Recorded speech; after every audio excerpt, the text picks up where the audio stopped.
Are you afraid to ask a question because you think you'll look foolish?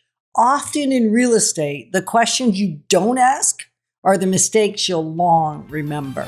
Moving forward with the Dekker team. Moving forward together with the Dekker team. We are delighted to welcome you to episode number 757 of Life's Inside Track. I'm Yetta Dekker. And I'm Ken Dekker. We are thankful that you are connecting with us each week as we have real conversations about real estate for everyday Canadians that will help them build wealth wisely through life and real estate decisions. Mm-hmm. Yeah, wise people aren't the ones with all the answers. No. Wise people are the ones that have the right questions. And I would say the right questions. The questions that come to mind are the right questions. Right. Like often we say, well, ask the right question, you'll get the right answer. The answer lies in the right question being asked. Absolutely. Right? And that's true.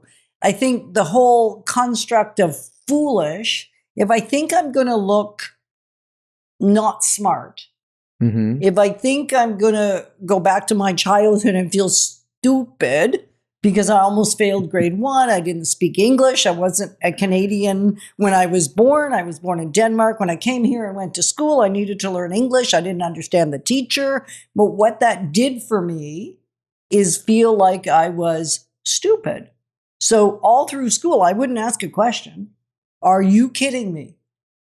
Like that was not raise my hand, not speak out loud. I mean, to the point that I would skip school if I thought I was going to have to present or ask a question.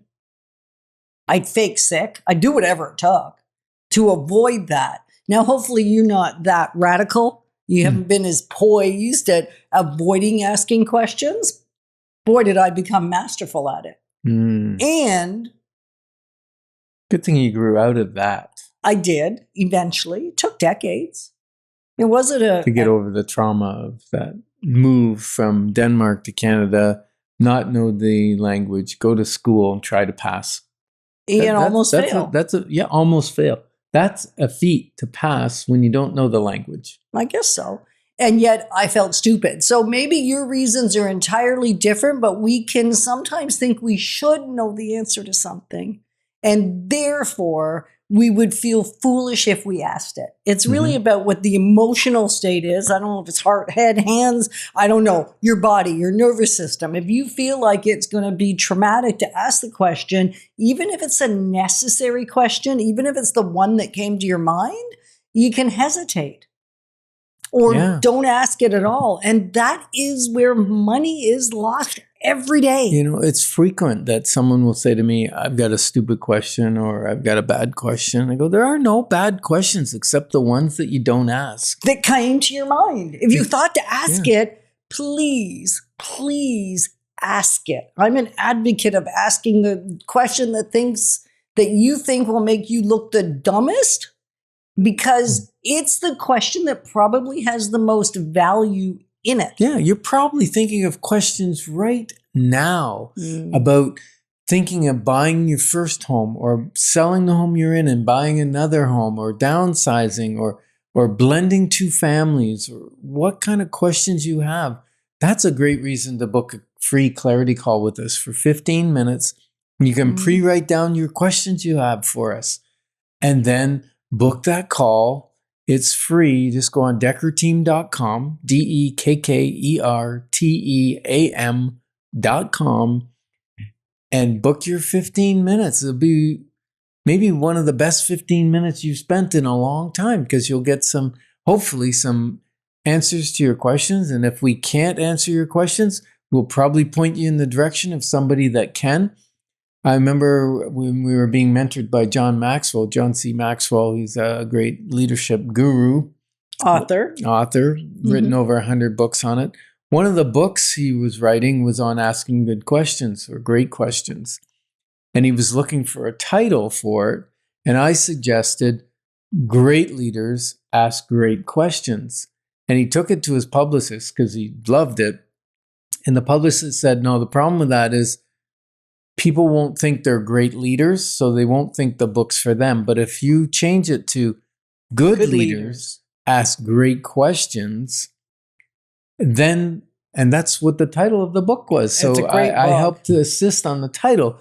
But you think so? All this to say, people who are prudent, who are stewards of their finances and want to make wise decisions, they ask great questions. And we just gave you an opportunity to ask your great questions. Well, and when he says a great question, every question, if it's thought through, for sure is a great question. And if it keeps coming to mind, even if it sounds like a silly question or an unnecessary question or a I ought to know this already question or I can't believe I don't know this already question, that's actually a phenomenal question. Because if it rotates in your brain for whatever reason, I think it needs to be asked. What are some of the great questions that buyers are silently, or sellers are silently asking, but not asking out loud? Well, I think they ask out loud, can I afford this? Right. And yet they don't necessarily go to the right source. So I think I'm going to just throw a little caveat in here. Not only is it asking the right questions, which is the question that comes to mind, it's asking it of the right person. That's why Ken said, if you call and do a clarity call and you ask a question that's not in our sweet spot to answer, wheelhouse, we will help you, guide you to the right person to answer that question for you. Yeah. Some of the questions that came to your mind? Buyers are asking, am I overpaying? And sellers are asking, am I listing too high? Or am I leaving money on the table? Am I taking too little? Am I asking too little? And what if I regret it? Like, this is a big decision. Like you said, it's one of the biggest financial decisions we make. And what if I regret it later? What am I going to do? That's going on. Absolutely. Another one is, should I buy before I sell, or should I sell and then buy? What's the ramifications of both? And what can I do in my personal financial situation? And maybe another one is, what don't I ask because I don't know to ask it? Where do I get those questions? Like, that's the stuff that concerned us when we bought in Mexico. I said to the realtor, what should I be asking you that I probably don't know to ask you? Even if I have almost 40 years of real estate experience in Canada, I haven't bought any foreign properties. And it didn't go so well, but that's another... That's a bunch of other shows that we have already done. And, is this God's timing? That's a great question. We can't answer that, but God can answer that. And so we won't step in where we're not confident in our answer. Right. Or we'll send you to the right person. So questions. We, Ken and Yetta, didn't ask a lot of questions when we were younger, especially when it comes to finances. And not only because I thought if I had to ask a question, it meant I was stupid, which really was I was embarrassed to ask questions. I was embarrassed. You were embarrassed. Well, I thought I was stupid and you thought you were so smart. Yeah. I mean, we were a bad pair. Bad pair. So Ken thought he knew all the answers. And his confidence is very riveting. So I thought we knew everything too, even though we didn't. And it cost us some big errors in some of the things we invested in. I didn't ask questions that I ought to have asked about, what the business plan was, where the services were for the lot, all kinds of different things that I knew better. Oh, you certainly knew better. You were already a very savvy realtor. Thanks. Sorry. But sometimes we don't for our own reasons. And maybe you're not like Ken, that you think you know it all. And maybe you're not like me, that is afraid you're going to look dumb or foolish or stupid. I mean, my word really was stupid. And maybe you fluctuate in between. And maybe you're a bit of both. Yeah. Or it's a completely different reason. And yet we have so many clients that apologize for asking a question. Yeah, which is really weird, because we have never thought less of somebody because they asked a question. We might have thought less when they don't ask any questions. because that's kind of what reminds us of who we were being at times, right? Like it's everything we bring to you on Life's Inside Track. If you haven't figured it out by now, we're sitting around the kitchen table for a reason. Like we are having kitchen table conversations with you because they're the conversations we wish we had with somebody before we made some of our biggest financial and real estate decisions back before we were realtors, and even some of them after we were realtors in areas we didn't yet understand. Yeah, I wish we knew a Ken and Yetta when we were in our 20s and 30s and even 40s. You know, you keep saying you're saging, not aging. I do. Well, I've been saying that for a decade now. It's true. It is true. And there's wisdom in that. You know, I was sitting around at a strat planning thing for the Ottawa Real Estate Board.